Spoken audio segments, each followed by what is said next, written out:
Avant-garde jazz, a subgenre of jazz that will most definitely get you weird looks when playing it around people, except for music nerds and jazz elitists. If you're someone who's just an average dude who listens to music on the radio, as well as someone who's not at all familiar with jazz, maybe with the exceptions of the well-known hits in the genre like Blue and Green by Miles Davis or Giant Steps by John Coltrane, then you're probably confused as to what avant-garde jazz is or even what avant-garde even means. And for that I say, go look it up yourself. You expect me to tell you everything? Avant-garde music is basically when people take the usual conventions of music and push the boundaries in whatever genre to make it a lot more different and unique, which can sometimes lead it into very weird and unfamiliar territory. Now, if you are already a music nerd, you'd probably already be familiar with a lot of avant-garde and experimental work, especially in hip-hop, with the obvious artists like Death Grips, JPEG Mafia, Earl Sweatshirt, some of white people's favorite artists of all time. As opposed to a mainstream popular hip-hop sound, artists like the ones I've mentioned tend to take hip-hop and change it to be what they want it to be, something that's going against tradition. Maybe they want to implement heavy and distorted drums, wild sampling, noise, ambience, you name it. They change shit that's in the norm and make that shit into something that's new, weird, and unique. And that's awesome. Now for jazz, it's a lot different. Obviously, jazz being much different to hip hop. Back in the 50s, there was a saxophonist whose name was Ornette Coleman. When he started playing sax, he was dismissed in a band because he was improvising during a march, and he was assaulted after a live show that caused his saxophone to get destroyed. Safe to say that Ornette was not someone who was looked upon in a positive way for some time when he first started playing saxophone. However, he did find some like-minded musicians, such as, these people. Now fast forward to 1959, where he would drop one of the most well-known albums in jazz history, The Shape of Jazz to Come. The name of the record is bold and already will have people raising their eyebrows and questioning how it would sound like. The cover wasn't really that interesting, but the name alone sells it. The music sounded like this.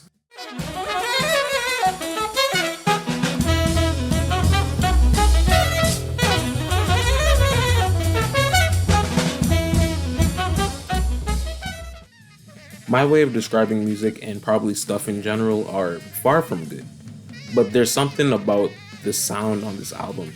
It's not all too unconventional, but it's just enough for it to seem very different and to spark some sort of interest in the music. From the harmonies and the sound of the saxophone just feels different compared to your kind of blues and your giant steps. I highly recommend you to listen to the album if you haven't already, to get a better view on the music as opposed to taking what a random nigga says on the internet. Now, after the release of The Shape of Jazz to Come, it wasn't until the 60s where he would drop one of the most influential albums in the jazz scene, the start of a new movement that inspired John Coltrane and others. The album I'm talking about is Free Jazz.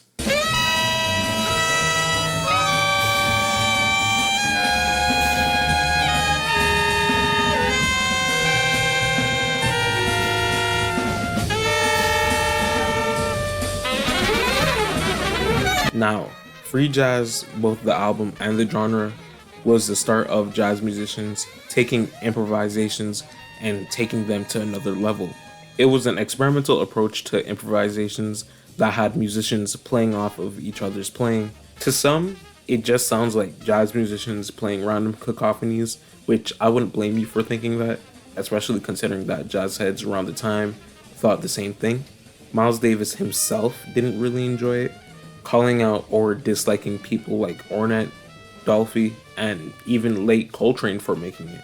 In my opinion, I don't necessarily enjoy the genre to a degree where I would listen to it casually, but I have a very deep appreciation for the genre as a whole. I think it's cool to see how far someone can take a genre to the point where it went from something that people can consider calming to something that is harsh and creative, or what Miles described Ornette as all screwed up inside. Now, of course, Miles wasn't someone who completely disliked avant-garde jazz as a whole. as he did make Bitches Brew, which was an album that mixes jazz with rock, funk, and electronics, and have these weird structures to the songs, which, by the way, almost every song goes for more than 10 minutes. This album helped with the rise of jazz fusion. I'm not going to speak on Bitches Brew or the jazz fusion genre for too much, as that should have its own video, but if you want, go watch someone else's video on the genre. Avant-Garde jazz had one of the most interesting come-ups in music history, in my opinion, from someone being ridiculed to finding a group of artists who he became friends with, to making one of the most well-known jazz musicians change his style until his death. This style of jazz is definitely a mixed bag for some, and I wouldn't say I found anything that is considered bad in the genre, but more so something that I wouldn't have on repeat for a while, with the exceptions of some songs. Going back to one of my previous statements, it's not anything that I would enjoy from a casual point of view, but is something that I find deep appreciation in.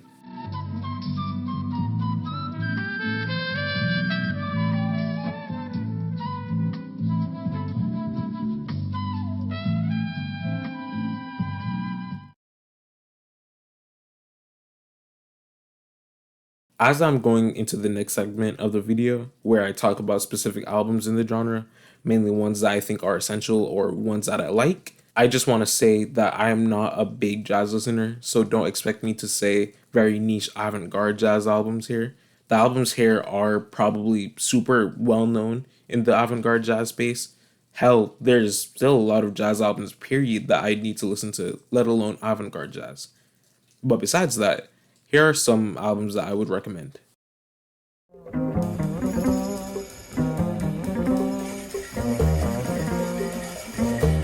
As much as I would recommend Karma, especially for its transcendental and optimistic sound, which is a sound that Pharoah tends to almost always go for on his releases, Lovin' Us All is the better album, in my opinion, as it is stripped back compared to his more popular work. The chanting on the first track alone with the repeating melodies is really addicting, and the positive sound is just infectious.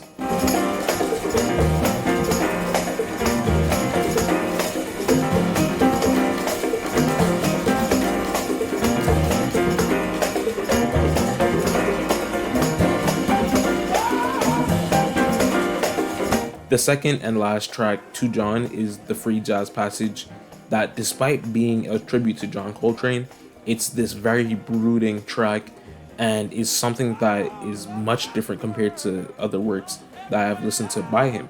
Despite this being probably the most darkest track I've heard ever composed by Pharoah, it's less about the actual mood and more about how the track sounds, if that makes sense. Mainly how John started doing free jazz up until his passing, especially considering one of his last live performances and live albums where he just went all out. Despite it being called the Olatunji concert, the last live recording, it's technically not his last live recording, but that's besides the point. I also want to give a shout out to Wisdom Through Music and Thembi, or however you pronounce it. I think I want to go more into Thembi when/if I talk about jazz fusion, but we'll see what happens. But because I didn't talk about Karma, here's Thomas to talk to you about it. I first heard this record when Sammy recommended it to me for a podcast I did with my friend Vesicus. I think it was the Trippy Albums episode or the, Happy Albums episode, but that doesn't matter. It could fit both categories when I think about it. It changed my view on jazz as a whole. I was only familiar with a handful of jazz artists at the time, and I thought it all sounded like that 50s, 60s jazz stuff, like Miles Davis, or Coltrane or Sonny Rollins. You had your offshoots like John Zorn and Anthony Braxton, but I couldn't wrap my head around that music. It was too weird for me. And then I heard this album. The best way to describe this album is you're on the top of a mountain, a really big mountain, and you're looking down to the earth, and you're happy with what you see. The wind is breezing through your hair, and just when you start feeling really comfortable, you jump off and you fly on top speed, circles around the earth. You see everything at once: Africa, America, Europe. You see all these people at once. It feels like Earth is becoming one big organism. And that's the album. It's one big spiritual, connected hippie organism. And that's why it's so perfect for me. And this sound is created by all these great different instruments. Like you have this, yeah, I can hear like an African percussion. I hear like saxophones, xylophones, flutes, horns. And this probably goes on forever, and it all works together so perfectly to. It creates this beautiful landscape, like you're one with the earth. It's really spiritual, and that's what changed my mind on jazz. It just thought you can do so much more with this art form than just show off sometimes. And I mean that's not a good way to describe jazz, I think, anymore, because I used to think that. I just think it's a really good album if you want to get into that weirder side of jazz like I'm getting into now. And yeah, it's also a thing I want to mention are the vocals. I think his name was Amos or something. I really forget the name. This is so stupid of me, but he keeps repeating the words. The creator has the master tape. The creator has the master tape, and it's is that right? Master plan. That's it. Master plan. I'm confusing it with the porcupine tree thing. Can you cut that out? The creator has a master plan. The creator has a master plan. A voice is always repeating that, and it's beautiful. It's just with this whole landscape of beautiful instruments. It just feels like you're home on planet Earth, like you're one with the Earth, one with the people, and that's what we should be. We should be one with the people, especially at this time in the world. It's November 2024. You know what stuff is going on. We should come together. We should be one. We are one. We are one living organism. And yeah, that's why you should listen to Karma by Pharoah Sanders. Bye.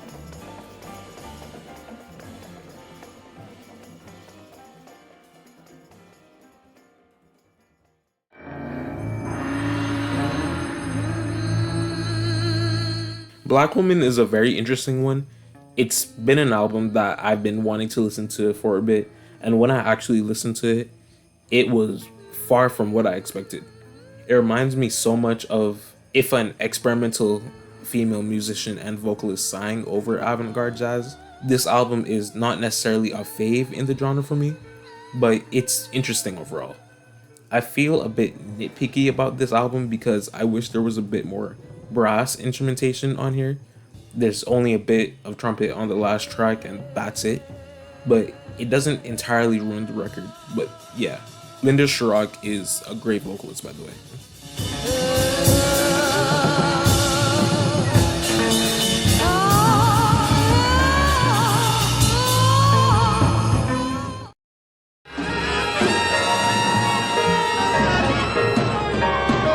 Probably the free jazz album to some, excluding free jazz. Ascension, which was actually one of my first free jazz albums, is nothing but classic free jazz. It shows Coltrane just amping everything up about free jazz, the album, and making it his own thing. Not anything that's too different, but it truly is interesting still.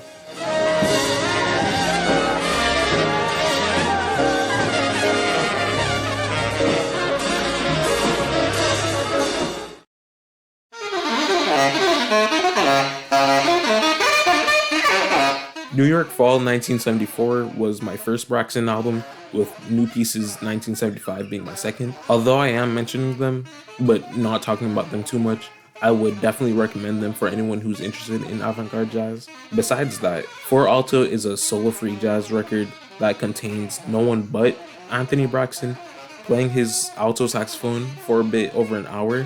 It's a weird experience and is something I can't see anyone else doing but him. There are parts where you can hear him losing breath as he quickly inhales air to continue playing, and I think that's very cool, I'm not gonna lie.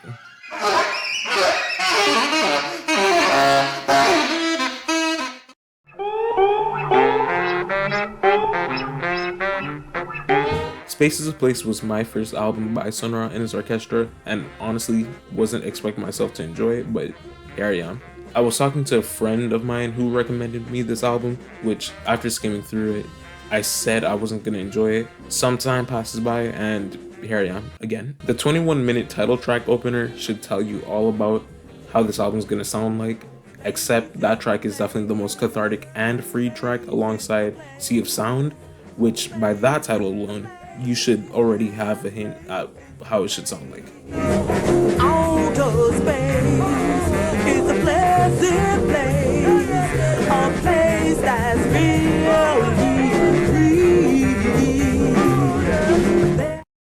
Due to me not listening to a lot of avant-garde jazz and not wanting this video to go for longer than it already is, I'm gonna show you a couple more records, then talk about my opinion on the genre. Some, if not all, the records I'm about to show you are obvious picks, and if you have a problem with that, then I don't know, go watch something else or some shit. I know I'm repeating myself once again when I say that avant-garde jazz is still a genre that I don't see myself listening to from a casual standpoint, with the exception of a few songs, but it's still something that I would definitely hold near and dear to my heart just by the whole concept of it alone. Jazz as a whole is probably one of the top genres of music I am very much interested in, mainly because of how different it can be with each album I check out, and I definitely hope I can listen to a lot more outside of just listening to albums and leaving it after. But with avant-garde jazz, it changes immensely.